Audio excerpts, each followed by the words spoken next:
Hello everyone, আজকে আরেকটা নতুন ভিডিওতে আসলাম। আপনাদেরকে দেখাবো পাম ফলের বিচি।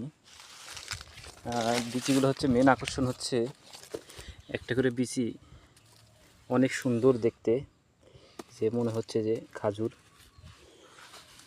কাঁচায় খেয়ে নিই এরকম অবস্থা একটা করে বিচি, বা মেন প্রচুর বিচি।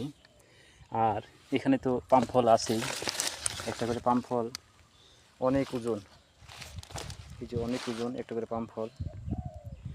এখানে একটা গাছের, এই যে এই গাছ থেকে পাম ফল সংগ্রহ করেছে একটা, দুইটা, তিনটা, চারটা, পাঁচটা। সচরাচর পাম ফল পাঁচটা করে হয় না, একটা দুইটা এরকম হয়। এখন সিজন চলতেছে, এই জন্যে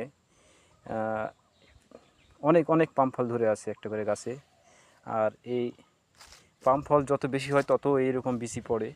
আর এই বিচিগুলো আমাদের এক জায়গায় করতে হয়। এক জায়গায় করার জন্য এই যে এই দুইটা জিনিস আছে, এর নাম হচ্ছে পুঙ্কিজ। এই পুঙ্কিজ দিয়ে আমরা হচ্ছে বিচি এক জায়গায় করে ঠিকই দিই, দিয়ে এখান থেকে নিয়ে যাওয়া হয়। কারণ এই সময়টা প্রচুর বিচি পড়ে, আর যত পাম ফল বেশি হবে গাছে তত বিচি বেশি পড়বে।